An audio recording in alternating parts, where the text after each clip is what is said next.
Fakutila kaifa qaddar. Celakalah orang-orang yang memutuskan sesuatu dalam kondisi pikiran yang seperti itu. Di sini Allah menyatakan, artinya apa?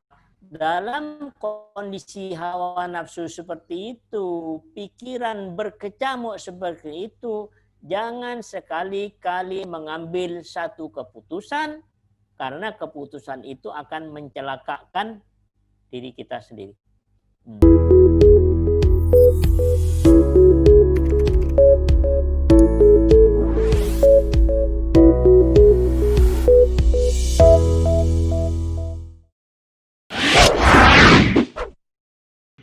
Assalamualaikum. Waalaikumsalam. Monggo Bu Ali. Ya. Assalamualaikum warahmat. Mohon menanyakan. Ya, tunggu Bu Ali. Surat terakhir 114 ayat 4. Itu dikatakan dari bisikan setan yang tersembunyi. Bersembunyi di mana ya, Pak? Ya. Bersembunyi itu di angan-angan hawa nafsu. Coba buat Kak surat 22 ayat 52, Bu. Dan kami tidak mengutus seorang rasul dan tidak pula seorang nabi sebelum engkau Muhammad, melainkan apabila dia mempunyai suatu keinginan. Setan pun memasukkan godaan-godaan ke dalam keinginannya itu. Tetapi Allah menghilangkan apa yang dimasukkan setan itu. Dan Allah akan menguatkan ayat-ayatnya.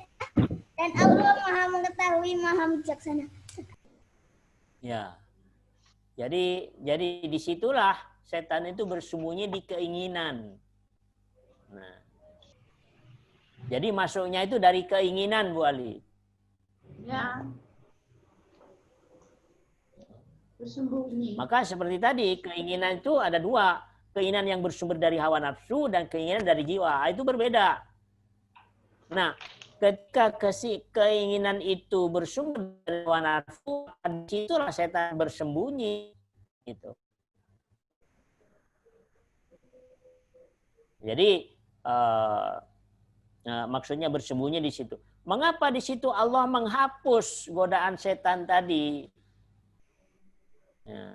Karena keinginan, walaupun ada keinginan, bersumber dari jiwa. Artinya apa? Bahwa keinginan itu sesuai dengan keinginan Allah. Maka di situ Allah yang menjaga. Gitu. Maka tidak bisa digoda itu. Tapi ketika keinginan itu masuk kepada hawa nafsu, maka disitulah setan itu yang akan menggodanya, bersembunyi di keinginan itu. Gitu.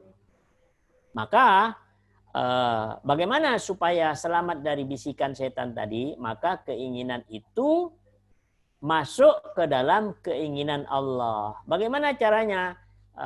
Lihat di surat Al-Baqarah, surat 2 ayat 216.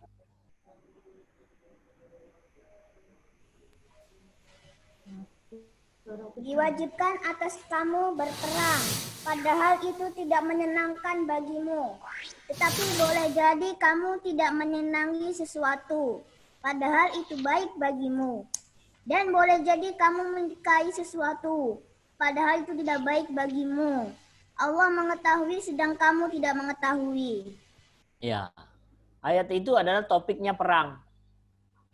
Tapi yang bisa kita ambil ini, wa asa an takrahu syai'an wa khairul lakum wa huwa khairul lakum wa asa an tuhibbu syai'an wa huwa syarrul lakum wallahu ya'lamu wa antum la ta'lamun. Boleh jadi apa yang kau benci itu baik buat kamu, kata Allah begitu. Dan boleh jadi apa yang kau sukai itu buruk buat kamu. Ya. Allah yang tahu sementara kamu tidak tahu. Nah, maka dasarnya keinginan itu ya di situ sesuai dengan keinginan Allah, bahwa yang tahu yang terbaik itu adalah Allah Subhanahu wa taala. Nah, kalau sudah prinsipnya seperti itu, maka kita aman dari bisikan setan tadi.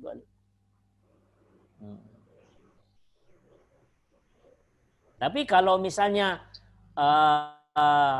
keinginan itu keinginan hawa nafsu. Mari kita lihat di surat 74 ya. Mulai dari 12 sampai ayat yang ke-23. Dan aku berikan baginya kekayaan yang melimpah dan anak-anak yang selalu bersamanya. Dan aku berikan baginya kelapangan hidup seluas-luasnya. Kemudian dia ingin sekali agar aku menambahnya. Tidak bisa. Sesungguhnya dia telah menentang ayat-ayat kami, Al-Quran. Aku akan membebaninya dengan pendakian yang memayahkan.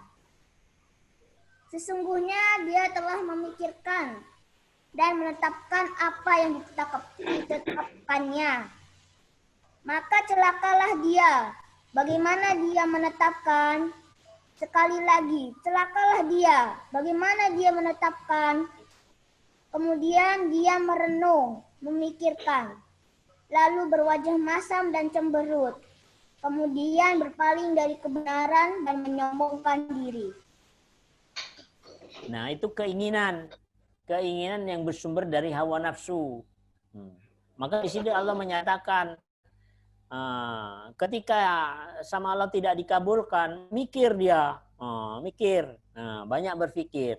Jadi pikirannya yang punya keinginan tadi, karena itu tidak dikabulkan oleh Allah, maka dia mikir terus.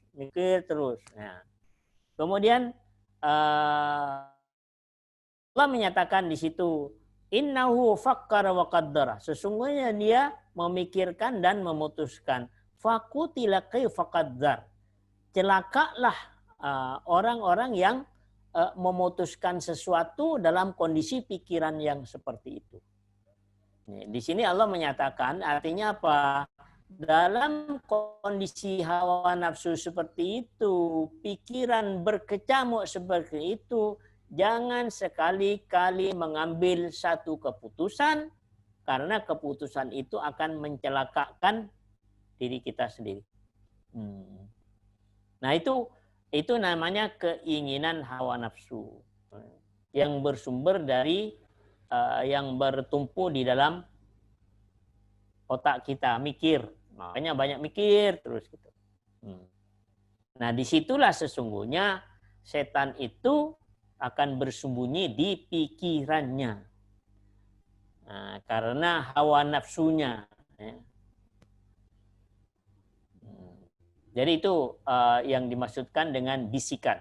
Ya, jadi bagaimana bisikan itu, setan itu akan masuk, akan melalui satu keinginan. Ketika keinginan itu berdasarkan kepada hawa nafsu, maka disitulah sesungguhnya setan itu bersembunyi. Tapi ketika keinginan itu sesuai dengan keinginan Allah, maka setan sudah tidak bisa menggodanya. Ya. Barangkali itu, Bu Ali. Wallahu a'lam.